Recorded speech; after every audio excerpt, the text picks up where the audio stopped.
पहले तो सभी का धन्यवाद और मैं गॉड से प्रे करता हूँ कि सबके बच्चे सेलेक्ट हो जाएं। पहली तो मेरी विश रहेगी, क्योंकि पेरेंट्स के अपने अपने अरमान होते हैं, पूरी ज़िंदगी का पैसा होता है, कैसे कैसे पेरेंट्स पैसा कमाता है बच्चों की खातिर, ज़िंदगी में पता नहीं कहाँ से एडजस्टमेंट करता है। आपको पता ही है, हैंड टू माउथ ही आजकल बंदा चाहे नौकरी भी कर रहा है तो वो उसको पता है कि बजट कैसे बनता है। 20-22 तारीख तक खाली हो जाते हैं, फिर दोबारा इंतजार करते हैं, क्योंकि एक ही खर्चा थोड़ी होता है, फैमिली का खर्चा अलग है, एजुकेशन का अलग है।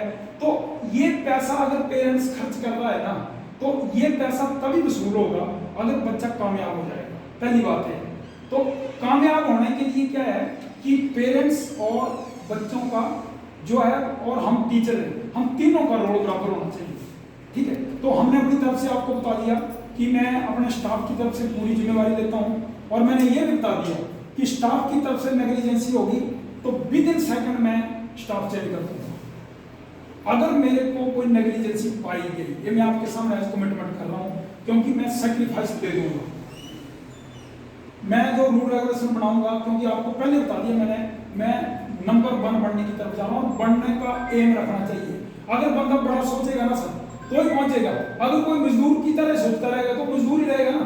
अब हार्ड वर्क तो मजदूर भी करता ही है, हमारे को सबको मिलकर स्मार्ट वर्क करना पड़ेगा, और स्मार्ट वर्क करेंगे तभी जाके क्वालिटी आएगी सर। अब पढ़ तो पूरी दुनिया रही है, 25 लाख बच्चा तैयारी कर रहा है, सीटें 1 लाख है, तो 25 का 25 लाख बच्चा कमी थोड़ी है, लेकिन सिलेक्ट वही बच्चा होगा वो स्मार्टली वर्क करेगा। सबसे पहले मेन क्या होना चाहिए, जो मैं 3-4 चीजें बताऊंगा। नंबर 1 ये है कि बच्चे का सबसे पहले एनसीईआरटी का सिलेबस कंप्लीट होना चाहिए। नोट करना निशान, कोई भी बच्चा हमारी एकेडमी में ऐसा नहीं होना चाहिए जिसको जो पढ़ रहा है जिसको एनसीईआरटी का सिलेबस नहीं आता हो। पहली बात, क्योंकि ऑल इंडिया लेवल पे जितने भी एग्जाम जो हैं जो होते हैं वो 60 to 70% इस तरह से बनाए होते हैं कि जो एनसीईआरटी के इर्द गिर्द घूमते हैं। नंबर 2 लिख लो निशान, प्रीवियस ईयर क्वेश्चंस। पिछले सालों के क्वेश्चन को देख के बच्चे को आइडिया लग जाता है कि कौन कौन से टॉपिक जो है वो ज्यादा इंपॉर्टेंट है और वो एग्जाम में ज्यादा आते हैं। नंबर 2 ये लिख लो, ये हम फॉलो करने जा रहे हैं।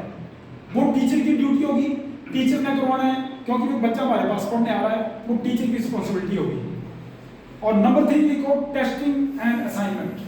टेस्ट और असाइनमेंट जो वो प्रॉपर होंगे, अदरवाइज टीचर जो है इसके लिए कल्प्रिट माना जाएगा, दोषी, तो उसकी गाज जो है वो टीचर के ऊपर गिरेगी। ये मैंने बता दिया, बताना हमारा काम है, क्योंकि मैं डायरेक्टर हूं। अब पेरेंट्स मेरे को रात को 12 बजे फोन कर रहे हैं, कल परसों एक पेरेंट्स का फोन आ गया, मैं उतना डिस्क्लोज नहीं करना चाहता, बोले सर ये आप बच्चे को टेस्ट नहीं देते हैं, साइंस का बोले टेस्ट नहीं आया, किसी और चीज का टेस्ट नहीं आया, बोलो मैं हाईलाइट नहीं करना चाहता, लेकिन बोल दिया। अब रात को कोई बंदा मेरे को तंग कर रहा है 12-1 बजे। अब दूसरी बात है, मैं थोड़ी पढ़ाता हूँ, वो टीचर पढ़ाता है ना, तो वो चीज मैंने बता दी कि पर्सनल टीचर्स के साथ पेरेंट्स खुद बात करें जो टीचर पढ़ा रहा है, क्योंकि मैं टीचर को पैसे दे रहा हूँ तो उसकी ड्यूटी है कि रिस्पॉन्स आपको देना है। अब सारी चीजें मेरे ऊपर थोप देंगे तो अकेला जाना बाहर थोड़ी छोड़ सकता है। आप सीधी सी बात देखो ना, वो पढ़ा रहा है, उसकी जिम्मेवारी, हमने भी 12-14 साल काम किया हुआ है, तो हमारे से डायरेक्ट पेरेंट्स बात करते थे। ठीक है, तो ये जो मैंने चीज देखी कि कोलैबोरेशन से तभी चलेगा। और ये जो मैंने 3 चीजें बताई, और चौथी चीज मैंने बताई split of the syllabus before Diwali. Diwali से पहले हर क्लास का सिलेबस खत्म होना चाहिए। उसके बाद 3 मंथ का जो हमारा शेड्यूल चलेगा वो चलेगा टेस्ट और असाइनमेंट्स। बिल्कुल पॉलिश कर देना है बच्चे का।